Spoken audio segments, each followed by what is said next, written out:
All right, hello people. So I'm in a new place. I feel a little bit like I don't want to annoy people who are in this place, so I moved to a new place. At the moment, I'm in a room, and there are other rooms around me. I tried to make a setup in a way that would not annoy anybody else, but if I seemed a little bit different, it would be this is why. Also, I got a new stuff. I got like a new mic here. Got a bunch of new stuff, so that kind of helps me along the way. Um, but yeah, in this video we're gonna be reacting to this thing that came recently, which is Nick Fuentes and Sneako talking. This came about 5 days ago. I was waiting to react for it. I have not watched it before. It's the first time me watching it for context. I'm a fan of Sneako. I'm a fan of Nick Fuentes. I had known them since so many years, like before Sneako converted to Islam, before Nick got famous with with all his clips and stuff. So I known them for such a long time. I don't agree with everything that they espouse. I don't agree with all of their opinions. But I find them inspiring in some ways. Interested in what they have to say, and I think like this is like a wave of kind of rising against the boomers and against the Zionists.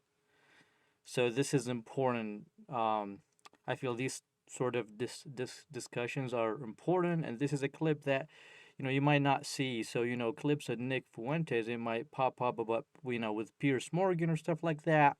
But when it comes to his conversations with Sneako, which I would argue is a lot, you know, um, it's Sneako is a lot more important person than Pierce Morgan, and this is gonna pop up later on. I feel like in a few years this conversation would be looked back at to get what happened during this time.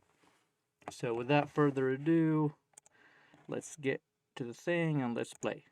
My first stream back on YouTube in 3 years, over 3 years. Wow. And essentially the guy that was responsible, not responsible, but part of the reason hey, part of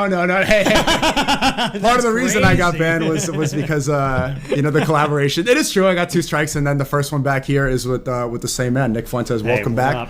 Good to be back. Yeah, happy to be here on YouTube. Sorry we had party difficulties. I think the groypers were too deep, and it seems like the website was working fine earlier. I just did a stream on party, but it's just the motion. The generational run is crazy right now. How you doing, Nick?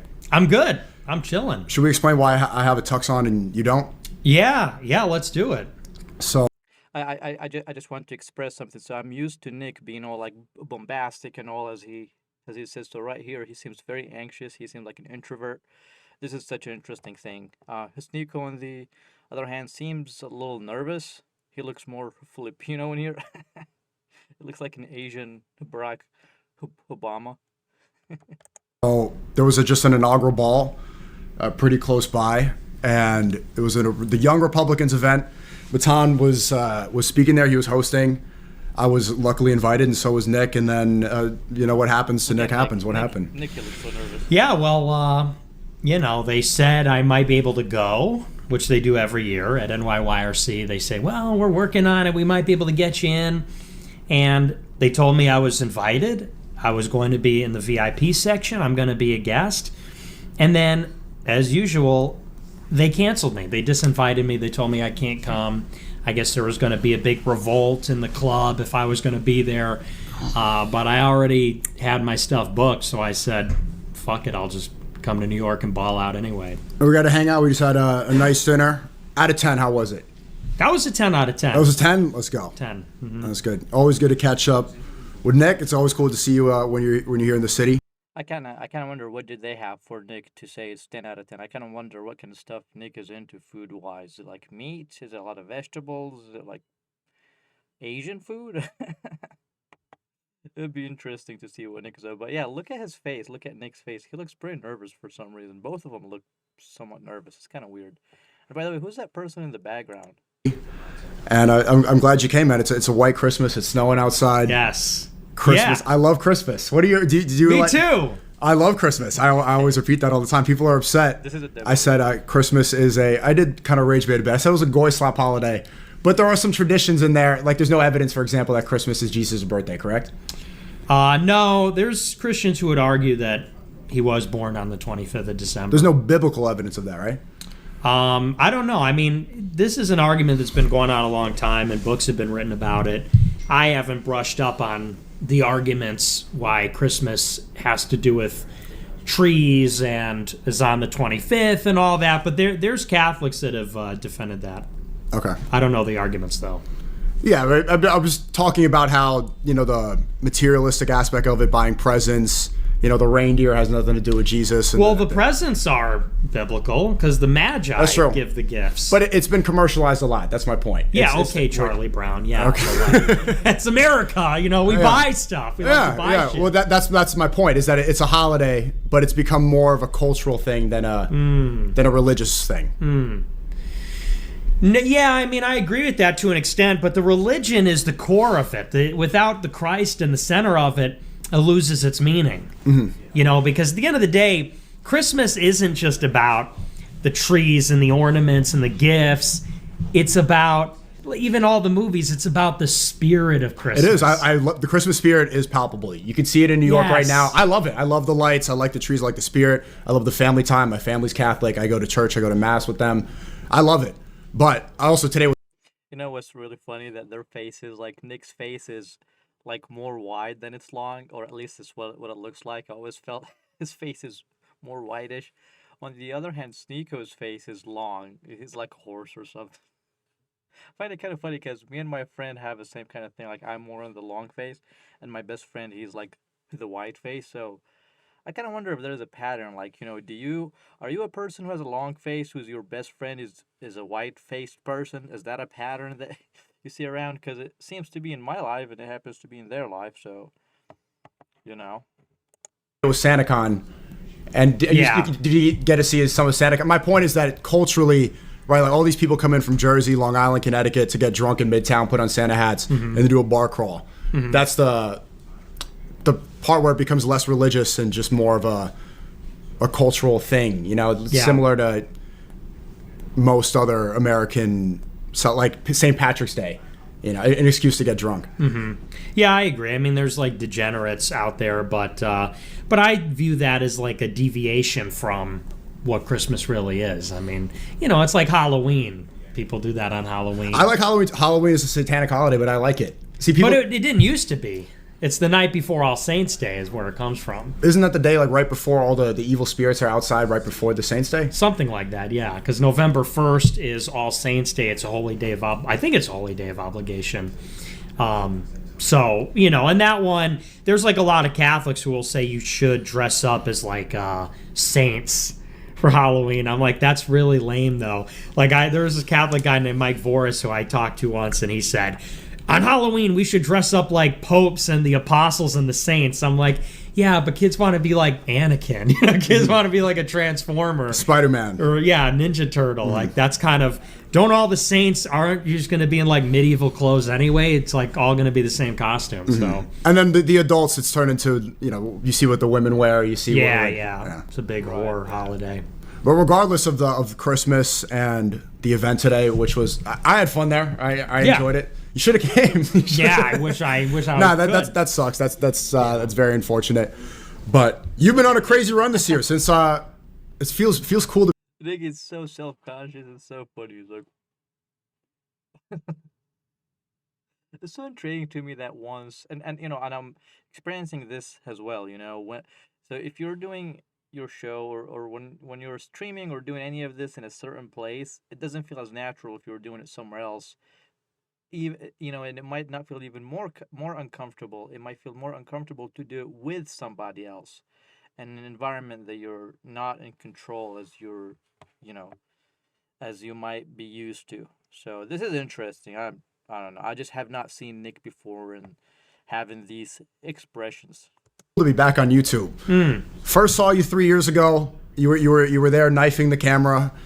And you were talking about how horrors are ruining society, and I'm like, this is dope. I sent you the first clip recently where I first saw you, and I always had a positive reaction. We did a lot of streams on YouTube when I was really at the peak of my popularity, and then kept doubling down, tripling down. And now you're here. You've had a crazy, crazy year. It's coming to a close. The beefs are warming up, but not only that, it seems like the pushback has quadrupled in a response to how much you're growing. Yeah, well, it always goes like that. It's always like I do really well, I blow up, I'm getting popular, and then in equal measure, the pushback and resistance and the haters, the attacks, then kind of trails that just slightly. So, it's been an unbelievable year. I mean, and I guess the way that I look at it is similar to you, I was on a trajectory where I started in 17 and it was all on the up, 18, 19, 20, 21. And then I got nuked from orbit after 21, after J6. I got banned from everything. No fly lists, bank accounts. Yeah, the whole deal. And it took me like 4 years to claw my way out of that. And the country changed, because of the pandemic and BLM and all that stuff. The country literally changed, and for the first time, censorship moved in the opposite direction, where it's opening up instead of closing down. And so 2025 was the first full year that I'm on Twitter. My clips aren't banned on Instagram. I can go on YouTube like we are now as a guest. Consequently, people were ready for the message at the same time. So it's kind of just like the perfect storm. Everything coming at the same time. And you've had a lot of huge collabs recently. So you're coming. Last time I saw you, I remember bringing up Tucker Carlson, and it was like, yeah, something. And I didn't sense right there, okay, he's going to go on the Tucker Carlson podcast. Mm-hmm. And then we had Thanksgiving dinner. We had shared Thanksgiving dinner together, and there I became aware that you were going to do the Piers Morgan show. Yes. Which was super. So you're coming off of some huge collabs. And then you've all seen the response, but I was saying at dinner, it's like long lasting. You did a great job on this podcast, not to glaze, but you did it. It's going to stand the test of time. So Thank you. How have you, what's the back, since then, since you did all these shows, you could see, what Piers is saying, and I've seen people start talking about his family because you started talking about your family.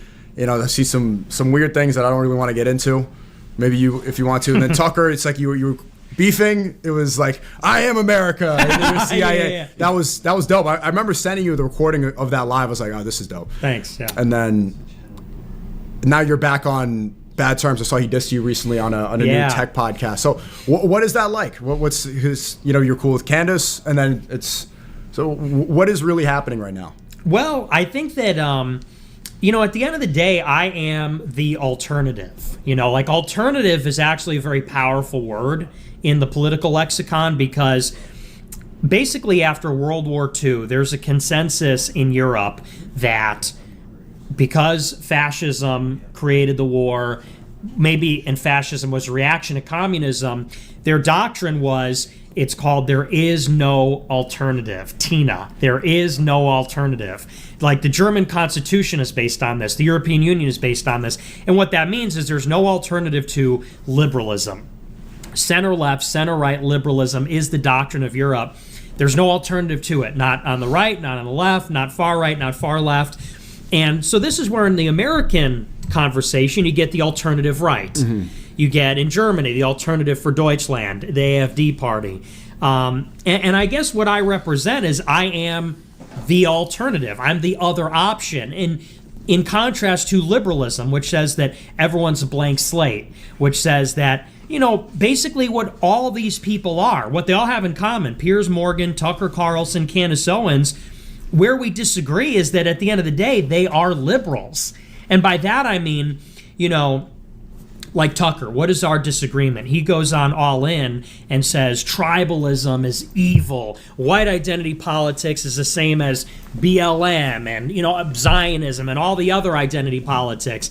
His position is we need these universal principles, like we're not going to harm each other, we're not going to steal from each other, as long as everyone's raising their children with the same values, that we're all going to get along.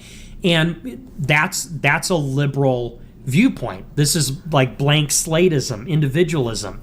My message is, no, there are distinct races, there are distinct genders. Like the world is filled with distinction, and we have to act accordingly.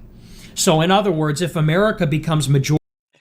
You see, this is sort of like where things are like slippery slope, right? So I do agree with Nick sort of on the principle of it that, people are different, genders are different, races have differences, right? But how is that relevant? Like, what, because you could easily go into the, you know, people who've been associated with National Socialism sort of route, so, I'm not really sure, how far could you take that before it's just going to concentration camps, and some people say that Nick is in favor of that. I mean, he's been very flip floppy. He would say things sometimes you cannot tell which one's a joke and which one is not. You know, so I understand where Nick stands, and it has some truth to it. But I think that most people are concerned of where is he taking that, if that would make sense. Majority non-white, it will be fundamentally different because non-white people are different than white people. Which is inevitable, right? I see the late night talk show hosts like Jimmy Kimmel, Jimmy Fallon, they're almost celebrating the fact that whites are soon going to be the minority in America. Right. Something they're very happy about and excited about. Which, if you said that about another race, soon Jews will be the minority, blacks will be the minority. You wouldn't get an applause in the crowd. Well, and what's funny about that is you'll see guys like Elon Musk talk about this. Because what I would say is that's anti-whiteism. In the same way you got Islamophobia or racism, that's anti-whiteism. And you'll see that guys like Tucker, Matt Walsh, Elon, they are anti-white. So they'll frequently talk about, oh, I just noticed Sneako is dressed like a waiter. Look at him.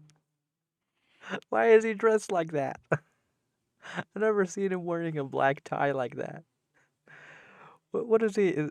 Are they going to a wedding? Wait, and I just noticed like the contrast in what they're wearing. Like Sneako is dressed like a groom or like a waiter, and Nick is dressed like he's going to like a protest. He's doing like a rally. He's doing like Antifa or wherever.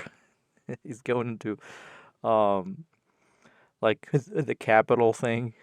The contrast in how they're dressed is so funny. And Sneako looks, I swear to God, he looks like a perfect waiter. I I probably would tip him $5 if my waiter looked like that.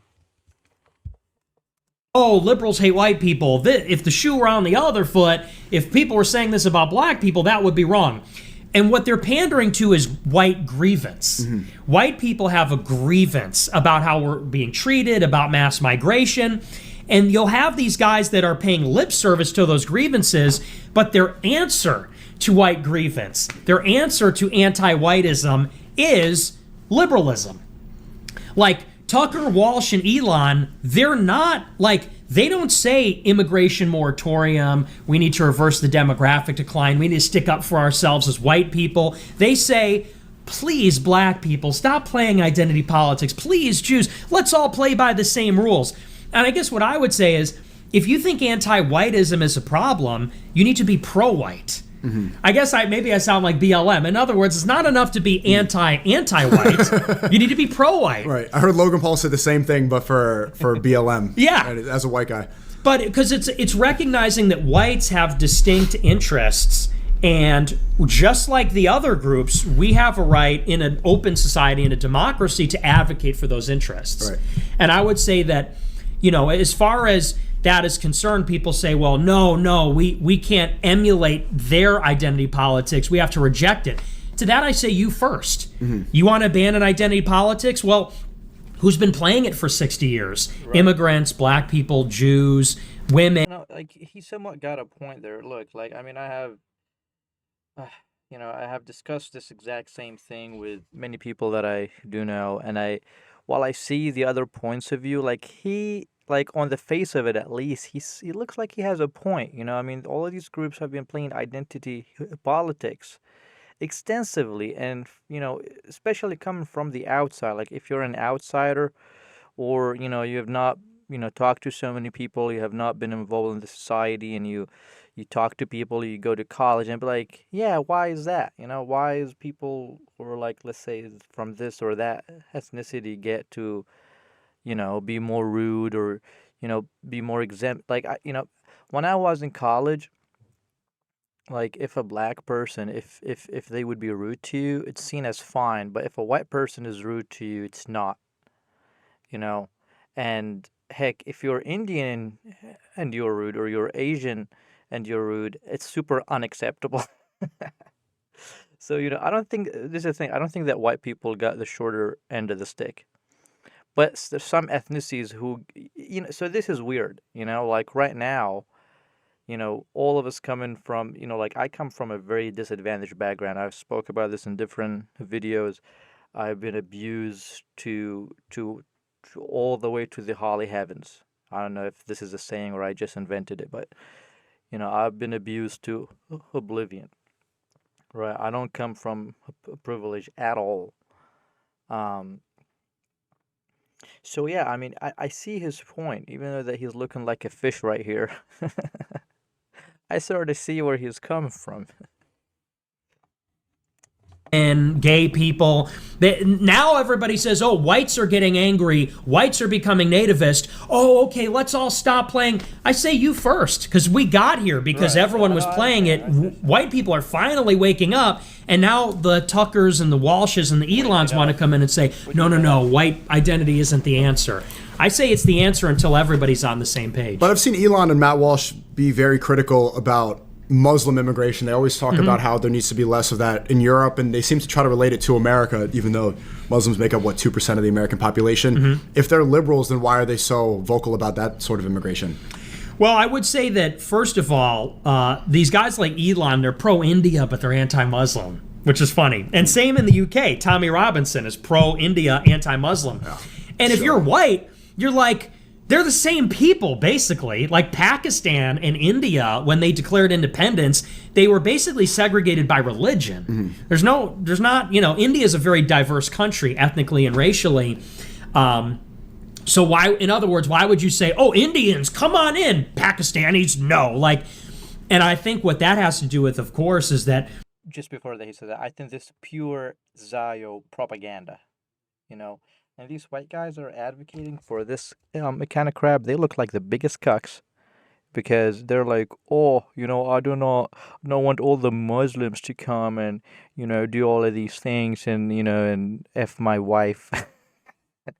But for Hindus, oh, welcome, you got a pretty red dot on the middle of your forehead. You can come right here and, just replace us, buddy. We love Indians.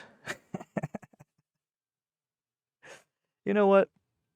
I don't want to be this guy here, but at least that many Muslim populations, like, if you're a person who's racist and you're concerned about white race or something, there's a lot more Muslim people who are white, who are white in skin color and in race and what have you, than there's Indians who are white or Hindu people who are white. I'm just saying. So, like, even if you're a racist, this should not be making sense to you. So I'm glad he's touching on it, but I wish that he would tackle it in a more like honest way, just like what I'm talking about, because it makes zero sense. it's politically expedient to be anti-Muslim. And I know a lot of Muslims like when I say that, it's a fact that it is politically expedient to be anti-Muslim because America has a strained relationship with some of those countries, and because of our alliance with Israel. Israel has a gripe with Muslims. They want us to have a gripe so that we identify with their struggle and we support them in their fight. I think it's that simple. I think you're the only one in the right wing that sees the psyop. Right? Because Netanyahu said publicly that he was going to invest money into the propaganda. Yeah. And it's always the playbook over the last 20 years has always been just call Muslims terrorists. Yep. Nonstop. After the Iraq war, after every war that we go to support Israel in the Middle East, they just blame radical Islamists. They did that with Iran as well. And everyone fell for it. Everyone's starting to say, oh, they're talking about Dearborn, which is a non-issue. It's like, 100,000 people in this. They're not really bothering anyone. The crime's pretty low. It is true. Everyone immediately started to jump on that bandwagon, even though it doesn't really pose a threat. Even on Rumble, I used to stream on Rumble. You stream on Rumble. I saw ads pop up like the radical jihadists. It's like these AI ads for boomers right next to Black Rifle Coffee. They're talking only about Muslim immigration. So the reason that's happening is that all distraction? Because Alex Jones seems very annoyed by Muslim immigration. He's very worried about that. Does that actually pose a threat? I don't think so, no. And I'll tell you why. It's funny you bring that up because what you would say about Dearborn is that it's an enclave. It's an enclave where it's a smaller town and it's mostly Muslim, and you'd have sort of like a monoculture there. Right. But there are enclaves everywhere, and there's Jewish enclaves. All over New York, and I don't see anybody talking about that. Never. New York City, there's neighborhoods in Borough Park and Crown Heights that are literally, they look like Israel. Yes. Like, they all wear their hats, they have their own police, they have their own bus station, they have their own schools, they have their own language. They don't, even though they're in New York City, they don't communicate. Yeah. And they're told that they only interact with each other. But there's nobody protesting that. No, and it's everywhere too. In New Jersey, no, I have never heard any mainstream person talk about this. There are like ultra-Orthodox colonies in New Jersey. I've never seen anyone document it, talk about it. I only know because I know people from New Jersey. And they say, oh, these Hasidic Jews are taking over this whole town. In Surfside, Florida, in Crown Heights, in New York, it's like you said, they have their own ambulances, their own police. It's like an enclave. And so you say, okay, Matt Walsh, so what's the difference between that enclave and Dearborn or Minneapolis or Springfield, Ohio? And I do think there's something cowardly about it because, you know, let's be honest. Like the Haitians in Springfield, I know you're Haitian, you're also Muslim, so, you know, Dearborn or whatever. Sakbasi. But it's like, you know, it is the most egregious example, let's say, because Haiti is not doing so hot. Right. So it's Trump's easy. at a shithole country, yeah. And I get it, but to me, that's almost like punching down. There's something cowardly about it. I did a whole show about it. I'm like, Matt, why don't you talk about all the Jewish names in Hollywood and New York? He's going to name all the Muslim names in Dearborn. Okay, yeah, like, I see your point. Name all the Jewish names in Wall Street. Well, I saw on Tucker Carlson, he said he doesn't care about Israel. Yeah. He doesn't care. He just doesn't want to talk about it. He doesn't care. Isn't that the right defense? Isn't he enlightened to not care about and only put America first by not caring about Israel? That's total cowardice. Because it's like you can't have it both ways. You can either, you got to oppose all of it, or, you know, you should just shut up in general. You know what I mean? Because it is cowardly to say, oh, I don't care about Jews running America, but Muslims running Dearborn? This is a red alert. This is, you know, this is a red. You know, I mean, we all know this is a pure Zio propaganda. You know, Matt Walsh does not actually care about his race or his people or whatever. He cares about nobody. What he cares about is one thing and one thing only. It's monies. Flag, crisis level. Yeah. So, yeah, I think it's very obvious what's going on there. Same thing. I recently saw a major push, people talking about the Somali immigration, and you had a good talking points. Whenever Trump is losing support right now, he's more unpopular than ever. His approval rating is, how low is it right now? It's I think it's like 41%. And whenever he wants to get it up, he immediately says something racist, and he says something to create an us versus them mentality. Right now, it's the Somalis. It's who's that congresswoman that he doesn't like? Ilhan Omar. Ilhan Omar. Right, he's going really hard at them. Is that a major issue going on? What's happening with the Somalians? That's another thing where, you know, I mean, I think the Somalians should be deported because it's so egregious. She goes up there in Congress and she's like, as long as I'm in Congress, you have a fighter for Somalia. And it's like, yeah, that's ridiculous. That's mirroring the Israeli the rhetoric. Yeah. But here's what I will say about that. This is the classic Trump playbook. He gets unpopular with his base because he's terrible at governing. He's disorganized, not strategic. His team is full of fucking idiots and criminals.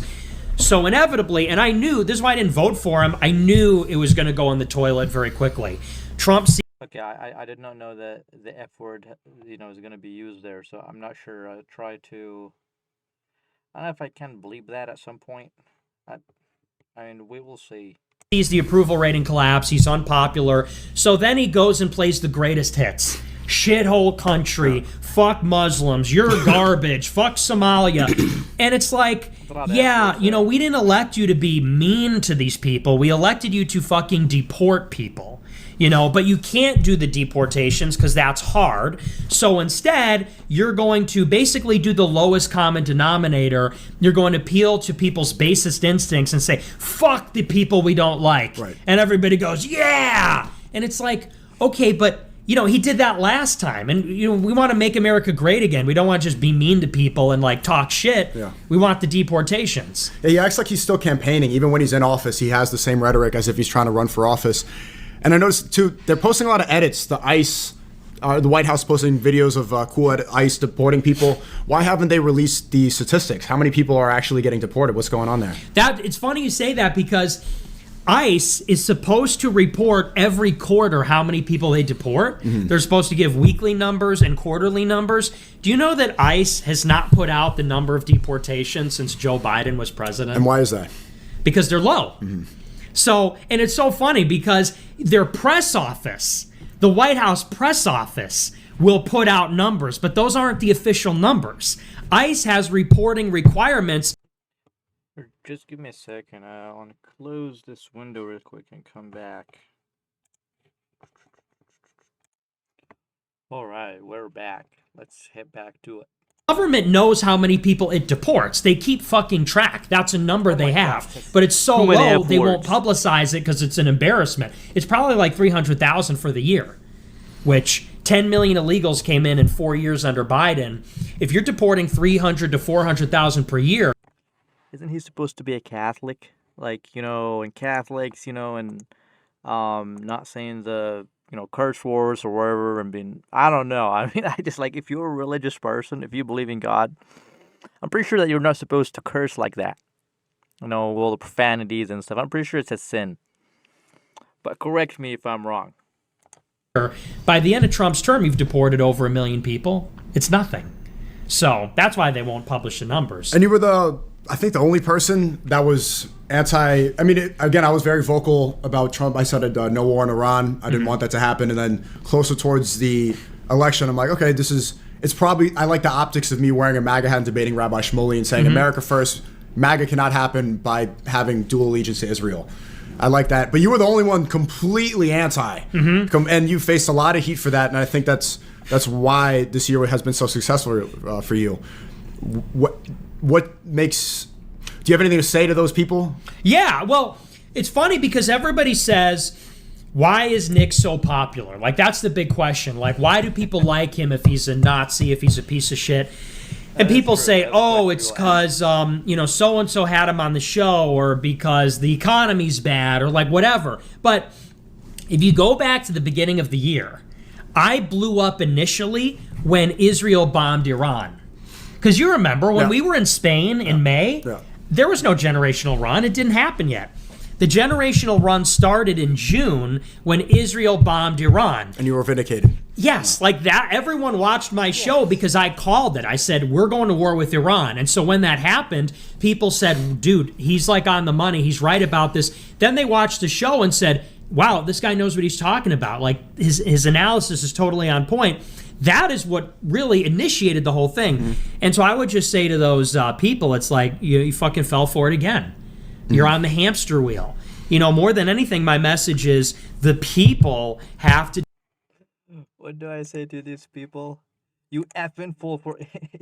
You just put another curse word in there. Man, it's frustrating. Like, I'm pretty sure I'll not be able to edit all of that out. So I'm at the mercy of YouTube algorithm. So I don't know. How's that gonna work? I'm hoping it works good. Well, I don't know. To develop a political consciousness. I don't care if you're white, black, yellow, like seriously, Christian, Muslim. People need to develop a political consciousness and take their own side. And they have to stop seeing... That. I have been always a person that don't trust politicians. I don't trust how the process in here. I don't trust any of this crap. So, to develop I guess it's a good message in general, but I don't believe it's going to get us anywhere necessarily. I mean, we will see. I might be wrong. I might be proven wrong. But it is important for all people who are in America to understand that their government is committing a Holocaust in their name, so that we can vote them out. Because, like, can you imagine, like, at the moment, there are people, children, who are getting offed, people who are just languishing and dying because we are too cowardly to protest anything because we keep paying our taxes to this corrupt government. Yeah, I don't know. It's like sci-fi to even think about that. And I mean, we'll see. It's always been weighing heavy on my heart. It's been weighing heavy on my chest. Me paying taxes to this government. I mean, I'm an American. In case you have not figured this out by the accent. Um. So yeah, I guess it's a good thing to develop a political conscience, but I don't know even if it's going anywhere. I feel it's like a thing of money. It's about money or something. Seeing themselves as Republicans and Democrats because you're not on the fucking team. Like, they get elected, they make the money, they get the privileges, and every year, both sides get fucked. Everybody gets fucked. And so my message to being a right-wing guy and a white guy, Christian, my message to my people was, fuck Republicans. Don't vote for them. They don't do anything for us. And people go, oh, well, you're an ideologue. And, like, that's true. But more than that, I'm in favor of we need a political consciousness as the people. So why do you think that you weren't allowed at the New York Young Republicans event that just happened? Because I saw people that came up to me on stream saying, I'm racist. And that's their thing. And people say, look, I have blackface. And they're showing me videos of them in blackface. What separates you? Is it the fact that you oppose the Republican Party so much? What's the real issue here? Because if it's racism, then they would be kicked out. I think it's because I'm critical of Israel. Okay. Jared Taylor was there. And I love Jared. I really do. I respect him deeply. And we have disagreements, but he's an admirable guy. But let's be honest. The reason that Steve Saylor and Jared Taylor, ironically, are becoming more mainstream in some ways or getting more acceptance is because they only talk about black-white race relations. They never talk about Jewish capture of institutions. And we know that seems to be the thing you're not allowed to talk about. So I think that's it. Yeah, and Piers Morgan, this was huge. Yeah. There has been a lot of... That one had a lot more criticism, I think. After Tucker Carlson, they wrote Chuck Schumer passed something. He wanted to pass a bill in Congress that forces people to disavow you. Is that what it was? It was.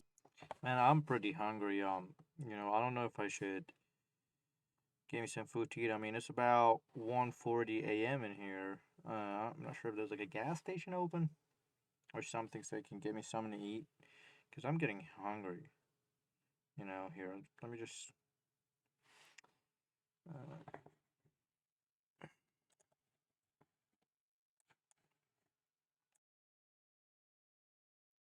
All right, so I'm back. Here, let me fix this for...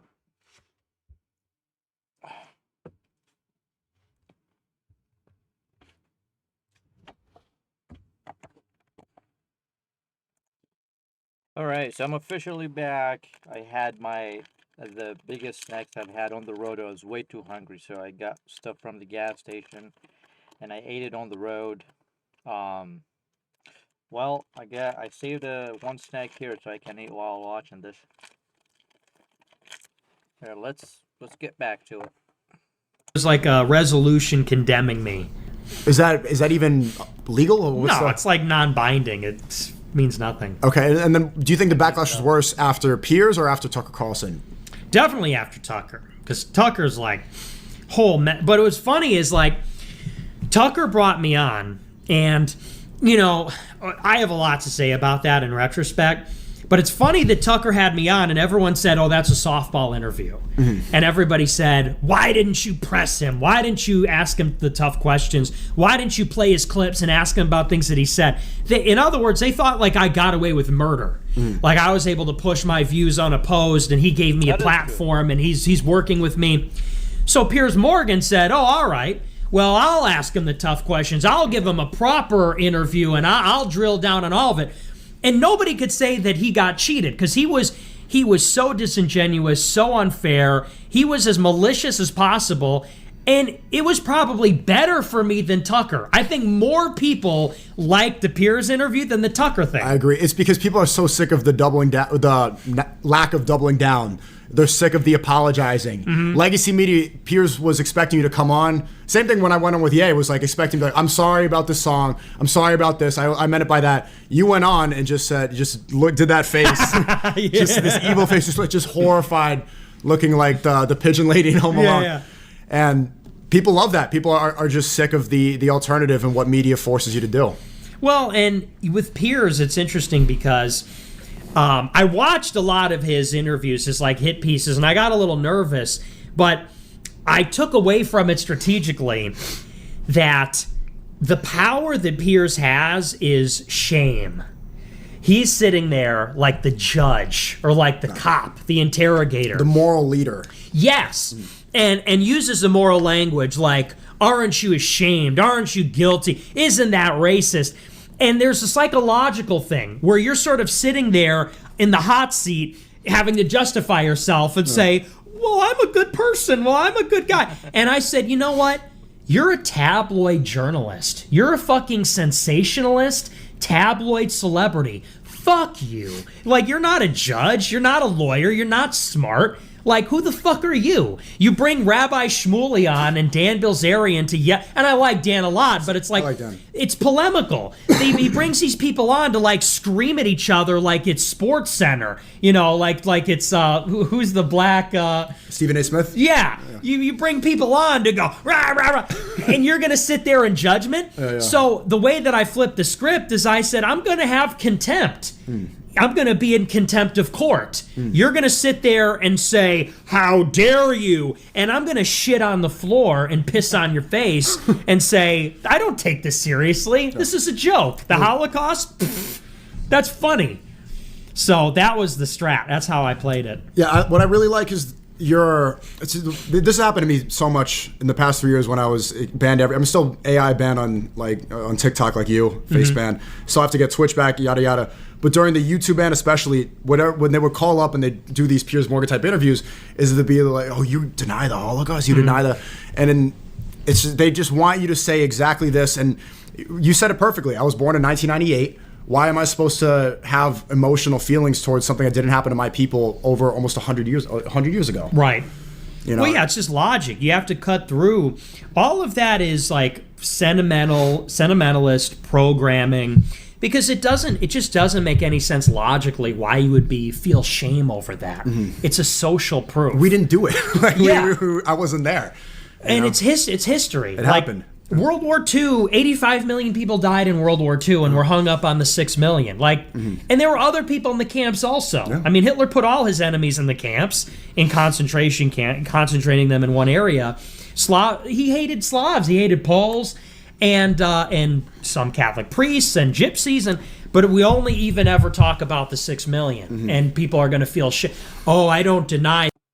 You know, like, the funny thing that I've asked this exact same question about 10 years back. I got no answer, but, you know, I just stopped talking about it after a while, not because I got scared or anything, but because I got bored. I just want to understand. So I never understood that, and that has always been like, I just assumed that, okay, people are just stupid. Everybody around, I don't know, there's something wrong with their brains or something. It must be like part of the herd mentality, because I was always a person who liked to do things my own way. I was not with the herd. So I thought, it's one of those herd mentality stuff. Until he came around, I was like, oh, okay, so, so I'm correct, it's just so absurd. Why are we caring about a specific event that happened 100 years ago? There's a lot more bigger, more tragic events with more evil people. It just doesn't make sense. Why are we focusing on specifically this one? And why do I have to feel bad about it? Heck, my family got blown to, not my family, but where I lived got blown to oblivions, to smithereens, I don't go around talking about it all the time and trying to guilt trip anybody here to, make me have a better life or something. No, I pick up myself and I go to work and I do what I can do, and I don't try to use my pass as clutch, and this is a recent pass, So yeah, I totally agree with him, and I'm flabbergasted that people are not seeing this sooner. That it's so funny. I remember when I first started like denying it or whatever, you would have like stupid bitches say he's a Holocaust denier. It's like, tell me even one thing about World War II. Like, you don't know fucking anything about anything, and you're like, this is a dogmatic view that 6 million died. It doesn't make any sense. The most annoying part was when he tried to shame you because you said, oh, have you been with a woman? You're like, no, I'm waiting till marriage. And Piers Morgan's also a white Catholic. So he knows that you're supposed to wait until marriage. Like, if you're going to follow moral consistency as the moral judge, then you waiting to be with a woman who's your wife, that's what you're supposed to do. You're one of the only people that I've seen follow that. Man, this is such a boomer thing. I want to speak about this phenomenon specifically. So you find boomers the same way. They would raise many of their kids to be these upright people, to wait until to get married. I'm speaking about like Americans here, but I'm speaking in general. But at the same time, they sort of make fun of their kids, their sons especially, if they don't get laid. If they're virgins at such an older age because they cannot find a woman to marry an appropriate one, they sort of make fun of them. But at the same time, so there's this double standard thing. And then when you grow up as a Gen Z person, you discover that these boomers are full of crap. They're not who they made themselves out to be. They were, they wore that face, that persona of being, oh, I'm the moral higher ground. I struggled a lot when I was a kid. It's all full of crap. Those boomers, they have not been through what Gen Z is being through, and they're making up a story. They're pretending to be somebody who they're not. All of them people. They're trying to tell you they're trying to appear as they're more moral or they have had it worse. And, Gen Z and younger people are so freaking spoiled while, I can barely afford to have a room. I got multiple degrees and all of that, and I can barely afford to find a room somewhere to live in. Yeah. So, all right, let's get back to it. Publicly, not be ashamed of you. Like, yeah, I'm waiting, and he's still like doing this, like, oh, you're a virgin, the shaming thing, which is not even morally consistent with his own belief system. Well, and that's probably my biggest weakness because they're right. Like, I am a freak. Like, I am an eccentric freak, and I'm not a normie. But it goes to show that at the end of the day, that is all they have. Like, he brings me on to say, well, we're going to properly examine your beliefs. I'm going to put you in the hot seat, and I'm going to show that you either are a hater or you're a simpleton or you're a bigot or whatever. And when all of that doesn't work, you played the Holocaust card, the racism card, this, that, the other. At the end of the day, all you have is to attack me as a guy. And what does that say about liberalism? You cannot defend liberalism intellectually. You cannot defend it in the battle of ideas. You have to attack the purveyors of the alternative and their life. The argument is just, oh, you're weird. Yes. You're just that's weird. Like a 20-year-old and a 25-year-old, that's weird. That's not a moral argument. That's not even logical. You're just declaring that, and most people believe it for whatever reason. You call yourself a freak. I've got to hang out with you quite a bit. No, it's this herd mentality, you see. So, you got like 100 pigeons, right? And all of them are flying into one direction, and one pigeon flies into the other one.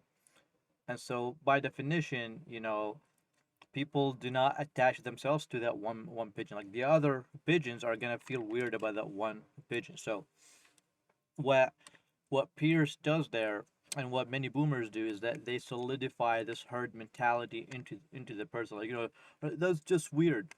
What that really means is that they're trying to tell you conform or else, or we were socially we will socially delete you. We will isolate you socially if you don't conform to us. If you're not with the herd, then you're out of the herd. We're going to shun you.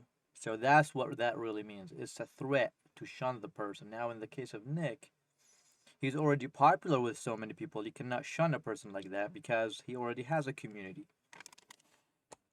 Quite a bit. Thanksgiving, we just had dinner, and I've known you for years. What makes you a freak? What, that you don't want to go ice skating with some chick who's gonna, ask you to pay for everything and nag you? Why do you think you're a freak? Well, I think that I'm just not like I'm not a very social person, and so you say that, I don't see it. Even just now, yeah, we have it. It's going to be in the vlog that we post. People were coming up to you. These girls were taking photos. Nick's taking a photo with the girl. She's like, I didn't like that one. And she's like she's all excited. I don't see you as antisocial as you let on. No. Well, I think I'm good. I'm good at like interactions and stuff, but I am a bit of a loner, and I'm a monomaniacal. No, so he's a very good example of a person who is what happened to. You see, I don't believe in truly introverted people. I believe that they're made to be this way. He's a kind of a person who did not have a chance real life interaction from such a young age. So as you grow older, it becomes harder to break that barrier. You see, so he is that. Person. Like, I am obsessed with politics, and I think people don't get that. People always want to get to the mystery of like, who is the person? Like, what does your day look like? What do you do for fun? People ask me questions like that, and I feel like SpongeBob when he says fine dining and breathing. It's like, what do you mean? Like, I'm not. So I guess that's why I say I'm not like a chill normal dude that is gonna go and get a beer with you and oh yeah, I smoke a little bit sometimes and I'm like a normal guy. I'm preoccupied with this. See, I don't like the word freak. It's also just that you don't cave to your vices, and that's partly why Chuck Schumer is saying that you have to be condemned, because you can't get honeypotted. You're not going to get got with drugs. You're not going to get got with women. They're not going to tempt you with some sort of deal. You can't be bought or sold, and you can't get got. That doesn't make you a freak. That just means that you have specific morals that you're not going to bend to. And I think it's freaky to so many other people because they get into this for other reasons. That's true. Well, and so many people have met their end because of stuff like that. That's always what gets people fucked up, is especially because of what I do. It is there's so much pressure around this that if you have problems with like alcohol or drugs or whatever it is, then that really exacerbates every other underlying problem. So it's like, for example, let's say I had a family, let's say I have a wife. If somebody comes to my house with a gun, that could like ruin my marriage. They have leverage. Yeah. And if I'm a drinker, let's say I'm having trouble with my family, they're fucking with my family, I'm depressed, okay, now I'm turning to alcohol and drugs to cope. Jordan Peterson. Boom, exactly. So, people underestimate it takes a certain type of person to raise a flag against the system, and you kind of have to be monomaniacal. I think a lot of people see the writing on the wall, and this is the playbook of many world leaders. I know when I say, I said at Fuentes rally too, I think this guy's going to become president. They have that in my Wikipedia. But your obsession and just your dedication to the cause, that's the natural path of a future world leader. Do you disagree? Yeah. I mean, I would say more than a world leader, a revolutionary. Okay, I think that if you're a revolutionary, you have to be that way. It's because, to be a world leader, all you got to do is be groomed and be obedient to the interests or whatever. But to be a revolutionary, yeah, you kind of need to be possessed in a sense. And by I don't mean that in. I'm not gesturing towards anything supernatural, but I mean you need to become a vessel. You need to almost become more like you almost lose your humanity in a sense because you become kind of like the living embodiment of your ideas, of your vision, and. I love that. I think that's what it takes. What about Candace Owens? This is always... That's why I say I have felt some of these stuff that he's talking about. I know exactly what he's talking about. And, one of the things that I told my parents, I told some people that I know, that I wanted to do certain things. I want to go into a certain path. And I didn't expect to succeed. I don't expect to succeed in any of what I'm doing, but it's the only path that I can go for. I feel like, just as you said, like you're possessed by certain ideas, by a message, by something that you need to deliver. And I feel so hell-bent on it that I don't mind dying. I don't mind if my life has been absolute misery. Because I don't feel I can do anything else. There are certain things that I want to do.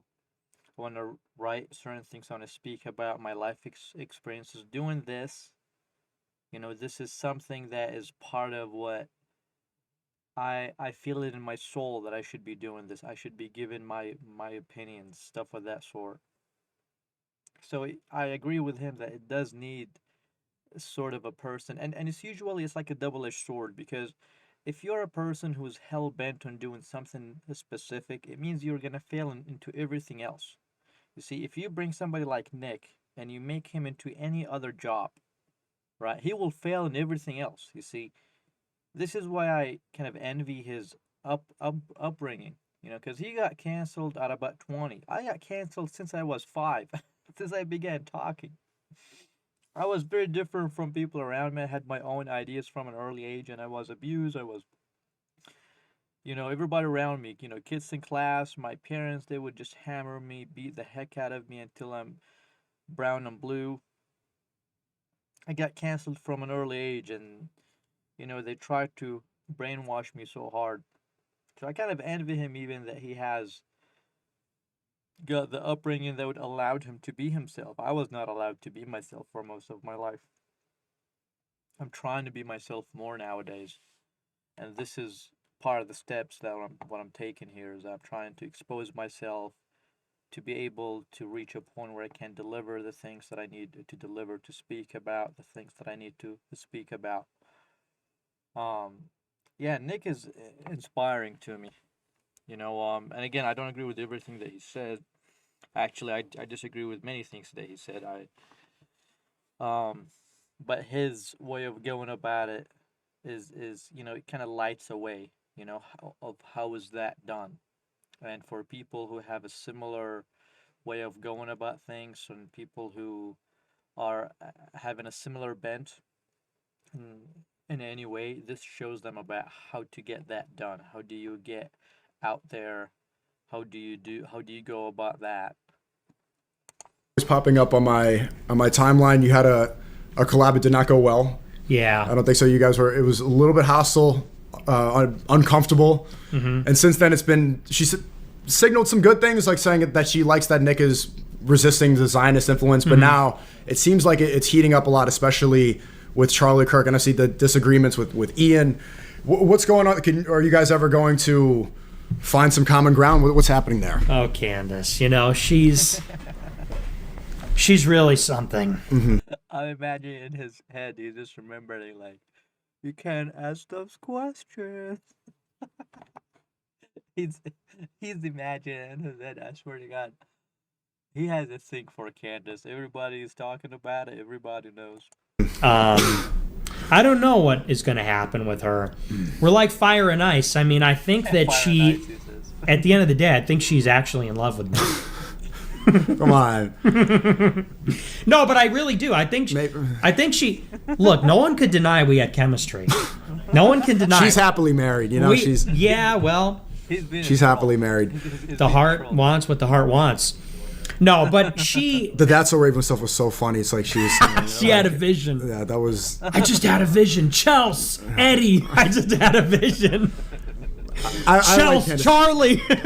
She's totally going. Do you watch That's So Raven back in the I day? did. It would zoom into the eye, and she had. Yeah, it's funny because she's also black. Like that's what makes it better. It's the black woman dream thing. Yeah, but. So good. I see that they're really annoyed. It seems like there's this feud about what happened to Charlie Kirk, which seems like the second biggest catalyst in your year. Unfortunately, rest in peace to Charlie Kirk. Mm-hmm. I disagreed with him heavily. I did the day before you said, and you guys went to war with each other ideologically. Him passing away, it seemed like that was the second major event, especially after the Trump nuking Iran or bombing Iran. What has transpired since then? What's the deal with Erica Kirk? I saw she was recently saying Charlie Kirk spoke Hebrew. And she's saying Shabbat Shalom. She had the Israeli star here. What's happening with this situation?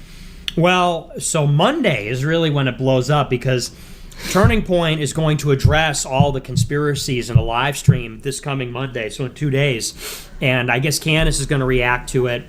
And honestly, I'm not taking a side in it. And here's why. One, I have taken a side on what transpired. I think Tyler Robinson killed Charlie Kirk. And people say that's Fed slop, that's the FBI's narrative, blah, blah, blah.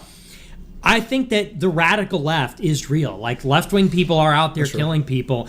And not only do I not think it's far-fetched, I think it's likely that some hick-lib, tranny lover, autist got a gun and fucking shot him because Charlie Kirk is in the culture war against LGBTQ and the anarchists and whatever.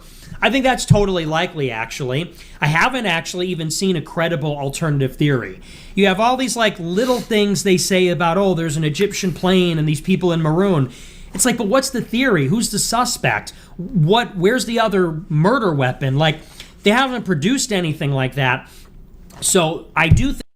Just to say my piece here, I have zero, I'm not sure which is what, but if I would have an opinion, I would say the Zios had a hand in it. So I'm not sure, but this is, if I would take a guess, that would be my guess, that the Zios have a hand in it. I think that Tyler Robinson killed him. As far as Erica and Candace are concerned, I can't take a side on that because I have issues with both of them. I think that Turning Point did kind of opportunistically take advantage of Charlie's murder. I think that's obvious. Their big like memorial. Fireworks everywhere. She's wearing leather pants, and the way she's hugging JD Vance is a little. It's a bit much, Yeah, and she was giving him like a motorbike or whatever it's called. She put JD between her balloons, and she kind of did that. Oh my gosh. She's, look. Everybody grieves differently. Totally valid. Okay. That's and honest to God, I pray for her and for her family. You can't even imagine. She's got 2 kids, now without a father. It's a tragedy. It's horrible. And I really feel for her. That being said, she is clearly acting. When she goes on these shows, it's so canned. And we just have to be honest. She's doing she's in the interview with Barry Weiss, and Barry goes, "What do you have to say to Candace Owens?" And she goes, Stop. That's it. She goes, that's it. That's all I have to say. It's like, come the fuck on.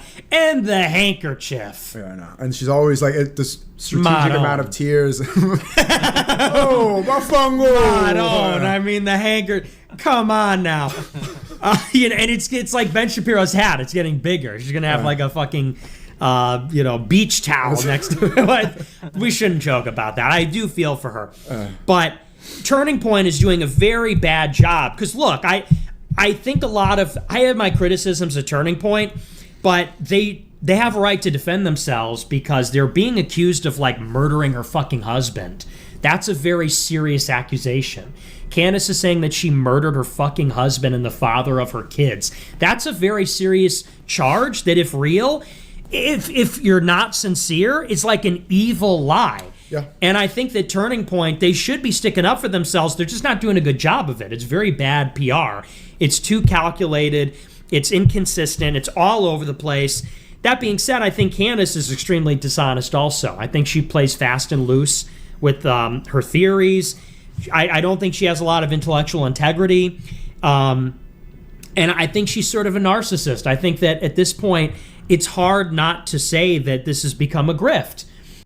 A lot of people who are into that stage, so like Candace, like Tucker, a lot of these people who reach a certain point of popularity, who reach a certain point of being rich or being wealthy, they become really susceptible to being narcissists. It's because it's really easy. Once you're up there, you're like you're a big millionaire. You're very popular. It's very easy to get to your head. So I just wanted to put that out there. Every week, she goes on Instagram. This changes everything. Tune in tomorrow. Oh, this just changed the whole conversation. Watch my show next week. Yeah. I like Candace, but it's like she shouldn't have posted text messages showing that Charlie was listening to Nicki Minaj. That was like a little bit. If I die, please don't show that. I like Monster. I like that verse that she had on Twisted Fantasy, but don't. Yeah. Him like fangirling over Nicki Minaj. He is goes, like a bit yes. Much. Yeah. I don't want to see. Bitch, I don't want to know that. Monster. I don't want to know that, man. Like maybe keep that. But hopefully she gets on.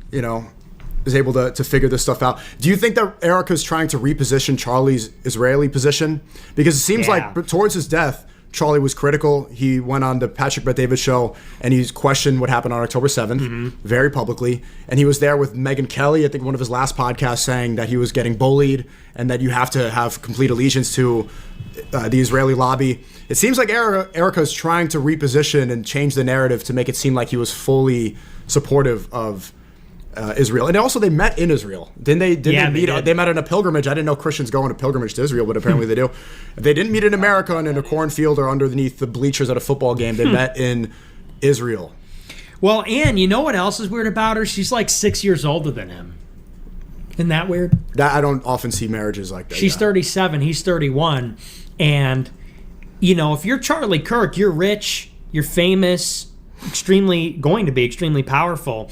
They get set up, and she's 6 years older. Like, so I said that from the start, that it seemed that their marriage was perhaps arranged. And I don't know what her deal is, but the guy that seems to have gotten powerful at Turning Point is Andrew Colvett. And Andrew Colvett, he's kind of holding down the fort on the Charlie Kirk show. He comes from Salem Media. Salem Media is like a big Zionist outfit. Marissa Straight works there. She runs PragerU. She's that Unit 8200 officer who's at PragerU.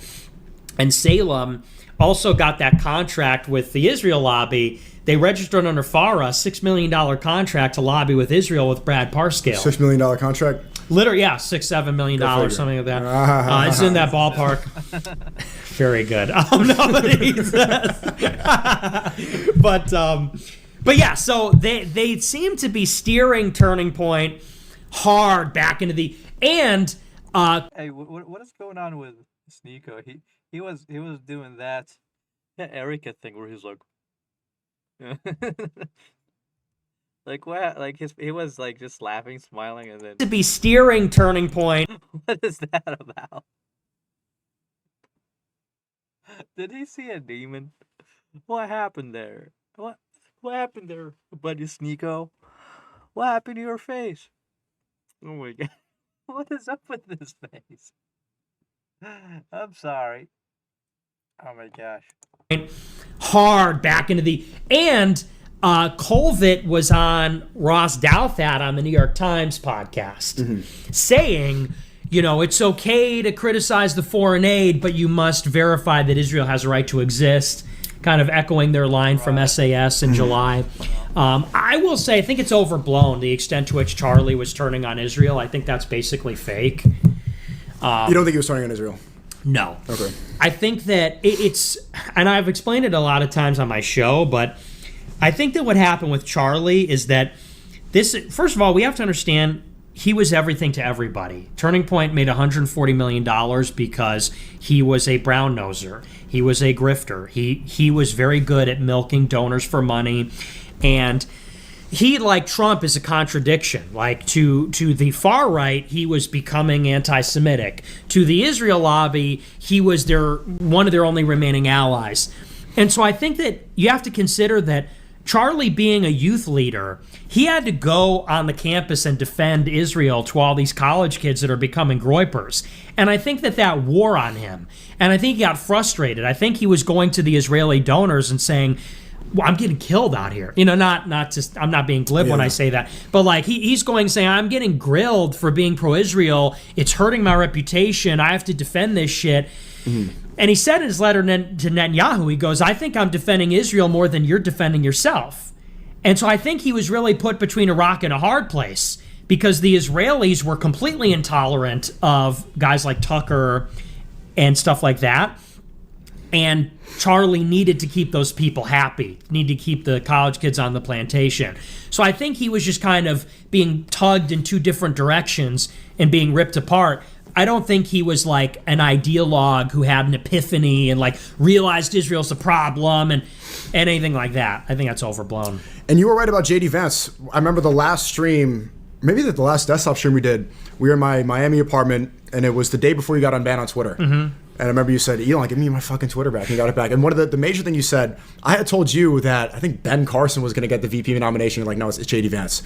Remember, I'm not going to say who, somebody told me that tip. He's like, oh, put all your money on this. He's going to, I don't gamble, but I think he lost a lot of money. And you were right. JD Vance got the nomination. It seems like they are trying to position him to maybe take some of Charlie Kirk's empty spot. Yeah. but also as the next leader of America. What's the truth about this guy? You're the only person to really expose the fact that he was in the Senate for only 2 years, and then he got VP. He was a never Trumper. I remember that. He was very vocally anti-Trump, and now he's the biggest glazer for Trump. What's the truth about this guy? He has some weird connections going on. JD Vance is a fake name. He was part of that Yale group. He's getting funded by Peter Thiel, who has CIA connections. Peter Thiel is gay, right? Yeah. And he's bankrolling AI right now, funding the end of the world. He's giving JD Vance $15 million. What's going on here? Well, I mean, that's such a big can of worms with Vance, but I would say Why is Sneako looking funny, trying to act like he's an adult? I mean, he is an adult, but he's like a kid acting like trying to be an adult. Like, well, it's just sort of funny. Like, I don't know. I feel Sneako does not believe that he's an adult yet. He thinks that he has to act being an adult. He does not realize. Nick, on the other hand, is being natural. I think, like, many of us, like, we think being adult is like being our boomer parents or something like that. Well, it's not the case. Every generation is a little different, because right now it's like what is natural is to be natural like this. You don't need to act like that or wherever. I don't know. He just looks funny. I mean, that's such a big can of worms with Vance, but I would say that in particular after Turning Point, here's what I found really fascinating. So, you remember, I forget what event it was at. They went to the White House for Erica to receive the Medal of Freedom on Charlie's behalf from Trump and Vance. And I don't know if it was there or if it was at a different event. I think Vance did a Turning Point event and Erica was there. And remember, Erica gave him that really affectionate hug where she held the back of his head. And everyone said it was super weird. And she said on the stage, she said, no one can fill my husband's shoes except for Vance, basically. What? And people said, well, that's obvious what that was. Also, Vance really leapt in front of Charlie's death. Like, he carried Charlie's casket, had him buried with honors or whatever. He had the military fly the casket. He went on Charlie Kirk's show the week after the assassination. So that was kind of like one flavor. Then Tucker interviewed me at the end of October. Now, Tucker's son, Buckley, works in Vance's press office. So when Tucker interviewed me, the Israel lobby put the screws in Vance. They said, what is your connection to Tucker? Are you going to fire his son? You need to disavow. You need to show that you stand with Israel against the Groypers. So then, last week, Erica was being interviewed, and they said, do you think J.D. Vance should be the next president? And suddenly, completely frosty tone, Erica says, well, let's just appreciate that Trump is president, and, my husband fought to get Trump in office. She wouldn't answer. So you go from she's hugging his head, he's the only one that can replace, if I grabbed his ass, that would have been less controversial. But then after the Israel lobby turns on Vance, now she goes, oh, I don't know if he should be the next president. That is weird as fuck. And I tweeted the video. It's on my Twitter timeline. It's so, whatever that is, it's weird. And something's up there. What do you think is the truth about Erica Kirk? I think that she is an extremely ambitious person. And like I said, I feel like Nick is being diplomatic here. I'm not sure if it's on purpose or not, or what is going on there, but I feel like anybody who's intelligent, who's watching Erica Kirk, he comes to the realization that she's a honeypot. She has been set up with Charlie Kirk on behalf of the Zayos. So I'm not sure why he's doing this. Like, he even hesitated for like a fraction of a second. You can see it there. Ambitious person. Like, I think that I think that he was trying to think of something for like a fraction of a second. I don't believe he's convinced 100% by what he's saying here. I believe that he's not convinced 100% of what he's saying here. I believe that he knows that there's more to it, to say the least. But he's doing. I'm not sure why he's being diplomatic. Maybe it has to do with YouTube policies. Is not trying to get on the bad side of some people. Is that what that is? I'm not sure. Either that or he's a Fed, which you never know, you know? He is an extremely ambitious person. And like I said, I think it was an arranged marriage. I think she is somebody who wanted to marry political royalty. He needed a wife. They were set up. By who? Who arranged it? They met in Israel. Who knows? The powers that be, the fixers, their handlers, whoever. Because when you're a Charlie Kirk, when you're an Erica, you swim in that school of fish, with connected people. You don't even know who's beside you sometimes. And so they were put together. They say that Erica applied to work for Turning Point, and that's how they met. That's a crock of shit. So I think that now that Charlie's dead, they're trying to groom her to be some kind of political figure. And they're creating... The reason I think that is because they are choreographing these breakout moments. I forgive the killer. That was a choreographed moment. That's like an Obama-esque West Wing, House of Cards, as cynical as it gets. Here's your white dress. Here's your husband's memorial. You're going to forgive the killer, and everyone is going to say, "Oh, Erica's amazing," whatever. So like they're like grooming her for something, I think. That is, even though I could see your argument there, that is what you're supposed to say as a Christian. You're supposed to forgive your enemies. So there's some respect there. No. Because she doesn't. I don't think she does. I don't think anyone could. I mean, let's say your husband got murdered in cold blood, and a week later you go, "I'm over it. I forgive him." Like, as Christians, you don't just freely forgive everybody. Sometimes it takes time, and the person needs to be repentant, and even then, you don't exonerate that person. So, I thought it was ridiculous because. Here's how I feel about it. Either she meant it, in which case it's kind of fucked up. It's like if my wife... Imagine if you got murdered and your wife came out a week later and was like, "I forgive his killer." You'd be like, "I'm sorry, you're not angry still? You're not, like, upset?" And if she's lying, then that's, like... I don't know. So, have you ever thought about that? So, if you passed away and your spouse came out like a week later, "I forgive his killer." I don't know. I guess... But for me, it would really depend on the situation. It would depend on who is the killer. It would depend on his intentions or her intentions. It would depend on a lot of things. I'm generally not a kind of person who would want many things after my death, because I believe, I would not be here for any of that, So, I'm not that kind of person. So I guess if I wasn't Charlie, if I was Charlie Kirk and my wife forgave the killer afterwards, I think I wouldn't mind it, but I would mind her giving JD a motor ride, if you know what I'm talking about, like that sort of hug, like like that. Put his head in her chest, and if I had a wife, she did that after my death, I'll be dying twice. This would be my second death. Really evil to say you forgive him when you really don't, because it's like you're just, right. But in this case, she is lying. She's acting. I appreciated some of that because, and I see what you're saying, because it felt really tense at the time. I remember you were supposed to come to New York or something, and I was, after a while, I said, "I'm going to abandon the 1 Minute podcast. I'm not going to... maybe I'll leave New York." I thought the political violence would triple. It seems like it really died down quickly. I think we were all political commentators, especially those public and especially those considered on the same atmosphere as Charlie, were nervous. But stuff like that, I think, did warm. I think it did cool down some of the heat. Yeah, I mean, that is true. I mean, that was kind of an important thing to do at that time. But, and by that I mean to...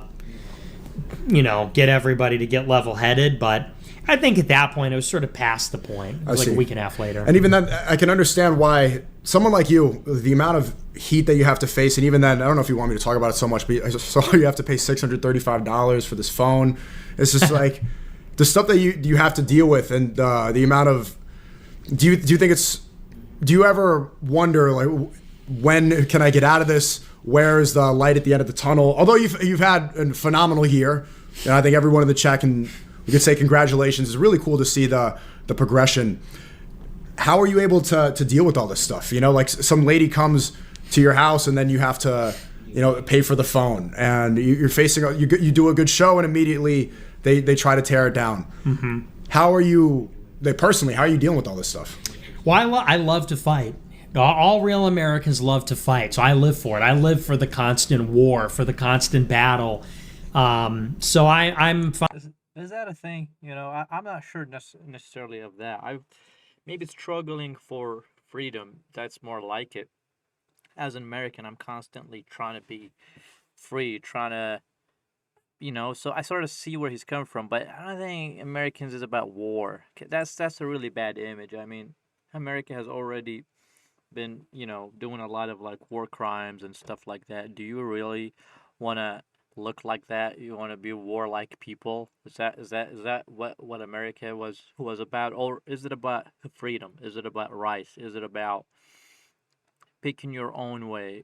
Isn't it about not being controlled by other people, not being controlled by, you know, religious people, capitalists, you know, just whoever, to have the freedom to be your own person?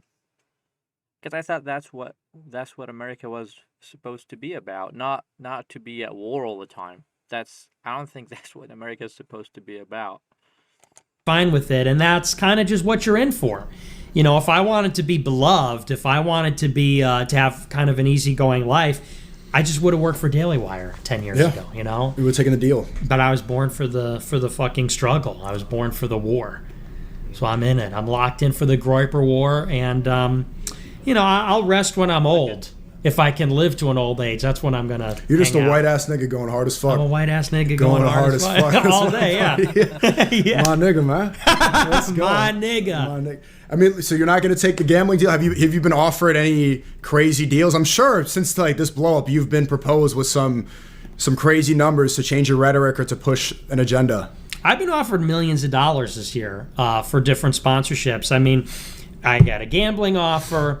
I got a gold offer, which I might do, by the way. The gold one, yeah. Because gold is, but I haven't taken it. I'm going to ask my audience if they're okay with it. But I got offered that. I kind of turned it down. And then I got offered at like $250,000 to debate Candace Owens. Somebody hit me up. They said, would you debate Candace Owens? We're going to pay you $500,000 or $250,000. We'll pay her $250,000. I said, don't give that bitch any more money. I said, no, I don't. I don't take the money because I don't want her to get the money. So I turned. She has all these legal. If she need Macron sooner, man. Yeah. She might need it. You know, fucking $1 billion to him. And you said no to that. Yep. But you should be doing well. The super chats are going up. But I watch your show very frequently. I can see it's starting to become aggravating. You know, the people. I noticed a difference. I've been around for a long time, and the TTS used to be the same couple people. You recognize the names, and now it's these people in Ohio and Wyoming that are like, 271,000? Yeah. What about the guest? It's just like, I can see how that. Do you ever want to just escape? Yeah, I want to just stop dealing with human beings altogether. I want to go underground or like to the North Pole or something. Because, I mean, the problem is a movement gets so big. I was just talking to my buddies about this. Probably 70% of Groypers came around this year. Yeah. And you think about it, it's like I've been doing this for 10 years, and now the number of people that discovered me this year outnumber the people that have been around like 10 to 1. Mm-hmm. And it's like, it's just kind of hard because I've been in it, struggling, fighting, refining, and then you get these people, like you said, they're like, oh, the Holocaust is fake, well, whatever goofy shit. And you're like, yeah, that's hilarious. I remember when I had my first beer, I remember when I did that for the first time. So it's a little irritating now. Yeah, so I saw you talk about, not to get too personal, but you said you were going to take a vacation soon. It's been a crazy year. You're always traveling. You're doing these collabs. Are you able to take your foot off the gas? So, like, what is that responsibility like now? You're leading a new movement, the new American right. Even your lack of presence at this event, this Republican event, it's very obvious. Everyone's thinking about it, right? It's especially after Charlie Kirk. Everyone knows that you now carry the baton for the future of the American right. It used to be they would ignore you and they wouldn't say your name. They would kind of hint at it or say undercover codes. Now they're just saying it, and they're trying to cope with the fact that you are clearly going to lead the American young right. What is that responsibility like now? You're 27. It's tough. I mean, the biggest thing is it's a lot of endurance. You know, because like I said, I've been fighting for 10 years. And by that I mean there's no weeks off. I've never taken more than a week off. Well, this question, I don't know. I'm not very interested in hearing the answer to that. So let's see if there's more interesting questions going on. If not, then this is going to be the end of this. And he said, Tucker can talk to whoever. And it's like, you've been attacking this guy. You're just like, you're fat, you're old, you're washed. Yeah. Fuck you. And he's like, it's okay. And I realized then that Trump really does approach this as if it's theater, which it is. The same thing, it was so similar to when Trump met Mamdani. And Mamdani, he campaigned, Mamdani said, I'm going to be the biggest headache for Trump. I'm going to, ruin his legacy. And then they're there smiling and hugging and being best friends in the Oval Office. It means nothing. Yeah. Is that the right approach? Like all these politicians, all this crap, it means absolutely nothing. That's what I learned during. If you're a person watching this and you go after this and be like, oh, I love Trump or I love who's in it, you gotta take a good deep look at yourself. And knowing what happened, knowing how much these people lie, they don't mean anything that comes out of their mouth. So you attaching yourself to that kind of person you're wasting your own life. To see that when when people are campaigning, they're not really themselves. It is a performance. Some people call it grifting, but that's what politics is. It's theater. Is that true? It's a game. Everything is. People have to realize this is something that's kind of like, it may seem obvious or banal to say, but it does need to be said. You and I right now are in front of a camera. There is a camera in our faces. As Piers Morgan said, we are staring down the barrel of a camera, and that is how people are seeing us. We are both cognizant of the fact that we are in front of a camera on the internet, and you cannot not be cognizant of that. You cannot not be self-conscious of that. And the very fact that the camera is here makes us act differently, speak differently. We all know why. We have to be calculated. We have to be cognizant of privacy, security, the relationships we're trying to maintain.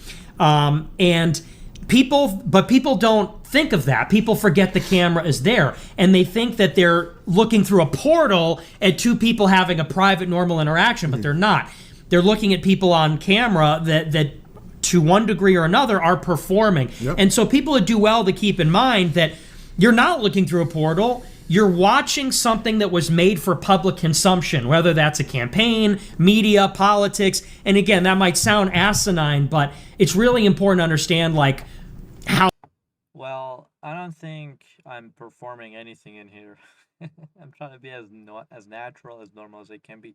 It's actually my dream. What I'm trying to be here is that part of what I'm trying to do here is socialize myself and not be anxious about how I look like, about what I say. I want to say stuff that is from my heart. This is not a performance. This is my actual beliefs.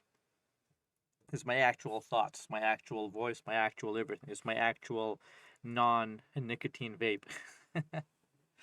So, I agree with what they're saying, but I don't agree that this is the optimal situation. I feel like the optimal situation is to get people to a point where they're not performing, where they're not doing something as a grift, being natural, being normal on the camera, being authentic. That's what this world lacks. You see, in a world of everybody is fake, you be the authentic person. I want to be the authentic person in your life, in anybody that I meet's life. I want to be the authentic person.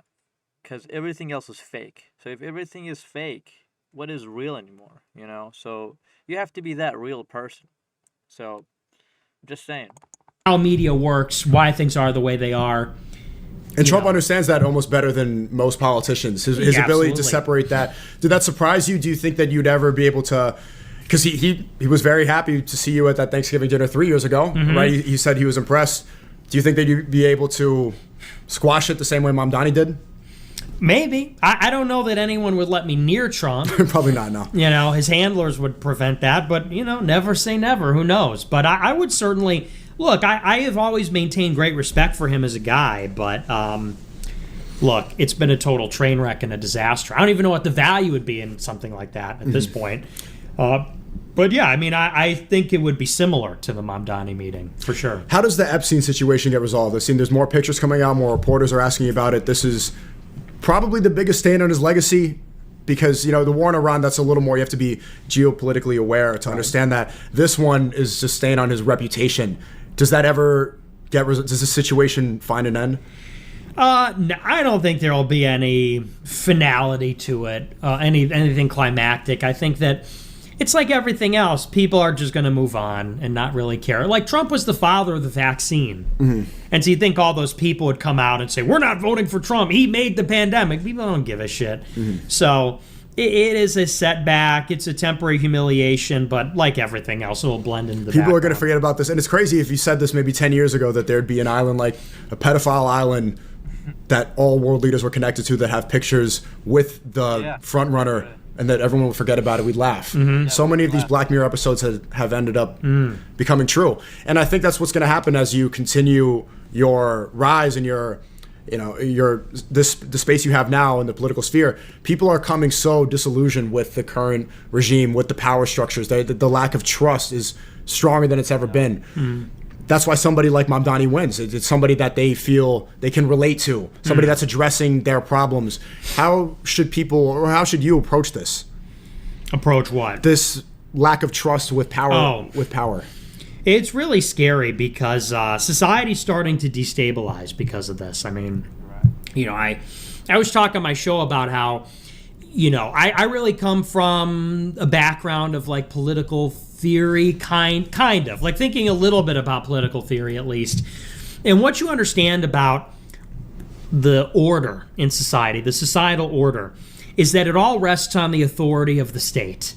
And the authority of the state rests on two things. Force, they have the guns. Why don't you break the law? That's the representation of the political order, is that there is a government that passes laws, there are cops that enforce the laws. If we break the laws, the cops take us to jail. So we all recognize, why do people obey the laws? Because the cops have guns. If you don't obey the laws, they'll kill you. But also, you recognize that there's only 1 million soldiers, there's maybe 1 million cops, there's 300 million people. So they don't have more force than all the people put together. So the other thing that gives the government authority is legitimacy. People think that the government has a right to rule. And that is what is being eroded. The legitimacy of the government. Yeah. That people believe that we even have a nation, that the government is fair, that the government is efficacious, that the Constitution, the social contract, is valid or has integrity, that the elections are legitimate. Like, that's why they took that so seriously when Trump undermined the elections, because if you say the elections are fake, then you say the government has no legitimacy, then you're saying revolution is a mandate, actually. So when the legitimacy of the state is being undermined, they have to rely more on force. The less legitimate the government, the more tyrannical it has to be. And so that's when you see society start to come apart. It's the political violence. This is very interesting. I have not heard of something like this before, but this is a very smart way of looking at it, I guess. I guess this makes sense, Violence with the left. It is the tribalism which is breaking out. It's the conspiracy theorizing. It's even in the way that Trump is trying to change the census 5 years in, gerrymandering the congressional districts. Normally that happens every 10 years. Now it's happening midway through because they're just trying to squeeze out every last seat they can get. It's like, this is serious late stage republic shit. The way they're trying to get money out of everything, the way that they're just motherfucking the laws, abusing them to get as much power as possible. Everyone knows the system's rigged. The way they're trying to buy everybody off with welfare, it's like, this is serious late republic vibes. And it's all coming apart. And I think then the answer is Napoleon, Caesar. This is the... Rome. Rome. It's all on Rome. Exactly. Hey, I'll leave it there. I said I don't want to hold Nick too long. It's been a long day. We gonna hang out a little bit. It's New York City. It's a Saturday night. It is snowing outside. I hope you have a coat. All right, this was a nice conversation. I wish that there would be less swearing in there. The fact that they had this much swearing is not something that I exactly appreciate, because this might not show up anywhere. It might not get any views because YouTube is like, ah, it's too much swearing, and there's, you're not supposed to have, it's restricted now. So I'm hoping this gets to, a certain point that you guys could actually watch this. So I did enjoy that. I kind of got boring a little bit in the middle, but overall I enjoyed it. I find Nick inspiring, and I feel like so the way that he's looking at things is correct. You see, why do I like to listen to people like Nick Fuentes or like Sneako, but Nick even a little more? Because I can recognize that his way of viewing how reality is more correct than many other people. So I'm learning new stuff from him. Like, I watched a lot of people in my life, I talked to a lot of people, and it's rare to find a person that I'm learning something new that benefits me in my personal life. Um, with that, so this is the end of this. I was trying to get to make this video so much time. I was moving, man. I'm being in a place. I set up this whole, like, it looks like a tent almost. I had a lot of blankets, so I set this up. I was hoping to get, because I was out of it for like a week. So yeah, I hope that you guys enjoyed this reaction, this my commentary on it. I hope that you found it authentic as it is authentic. And see you in a different one. So stay good and don't budge.